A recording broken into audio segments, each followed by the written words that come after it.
Honourable Henare. Mr. Speaker, my question is to the Minister of Finance.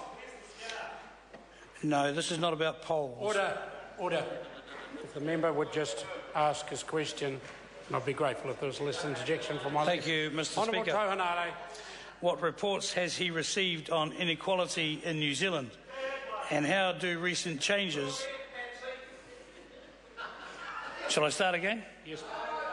Order. The member can start again. My question is to the Minister of Finance. What reports has he received? Keep going. I shall. What reports has he received on inequality in New Zealand, and how do recent changes and trends compare to other countries? Honourable Bill English. Speaker, last week the OECD released an updated report on income inequality for the period 2007 to 2011. The OECD finds New Zealand as one of 6 countries out of 33 in which both market income inequality and disposable income inequality were flat or slightly better between 2007 and 2011, a period when New Zealand experienced its own recession, plus a deeper recession caused by the global financial crisis. That is, the disposable income inequality and market income inequality was flat or slightly better over that period. The report also finds that in New Zealand, disposable incomes for the top 10% of income earners were hit harder in the global financial crisis than the bottom 10% of income earners. Across the whole OECD, the opposite was true, with the bottom 10% of disposable incomes falling by twice as much through the global financial crisis. Supplementary Speaker. Supplementary question, Honourable Henare. Mr. Speaker, what does the OECD report say about changes in relative poverty in New Zealand compared to other countries? Honourable Bill English. Well, Mr. Speaker, there's quite a lot of different measures of poverty. The OECD uses a measure called relative income poverty, which shows that the share of New Zealand households in relative income poverty fell from 11% in 2007 just marginally to 9.8% in 2011. Relative poverty is the share of people with less than half of their country's median income. The OECD also reports on something they call anchored poverty, which is defined using an income threshold fixed in real terms in 2005. Here there was a small increase, with New Zealand around the middle of the OECD and below the average change across the OECD.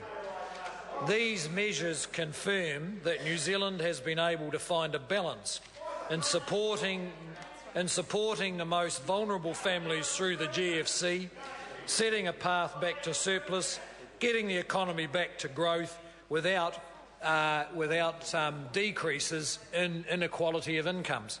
Supplementary Speaker. Supplementary question, the Honourable David Parker. Does that OECD report on household income show that during the period from 2008 to 2011, the bottom 10% of New Zealand households got poorer on average? Honourable Bill English. Mr. Speaker, it shows, as I pointed out in my earlier answer, that the bottom 10% of household incomes dropped marginally in that period, and the top 10% of incomes dropped further in that period. Supplementary question, the Honourable Henare. Mr. Speaker, how do the findings by the OECD compare to reports by the Ministry of Social Development on income inequality? Honourable Bill English. Mr. Speaker, well, we'll get an updated report from MSD in the next month. It is generally considered the authoritative measure of income inequality and hardship in New Zealand. The most recently published full report in July 2013 found that income inequality in New Zealand has been flat or slightly declining in the mid-2000s, and that the share of income going to the top 1% has been flat in New Zealand since the mid-1990s. and well below that in the commonly quoted countries of the US and the UK. The OECD uses data from MSD's Household Incomes in New Zealand report and compares it with data from other developed economies. Supplementary question, Honourable David Parker. Has the data released by the Department of Statistics from this year's census shown a marked increase in the gap between average household incomes in wealthier Auckland suburbs compared with lower income suburbs? Honourable Bill English. Mr Speaker, I think it does show something like that.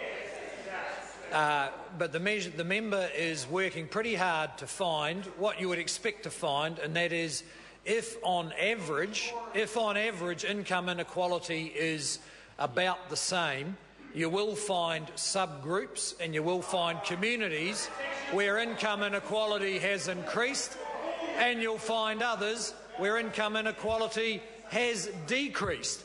That's the point of, that's what you would expect to find when you decompose national averages. But the national picture is clear.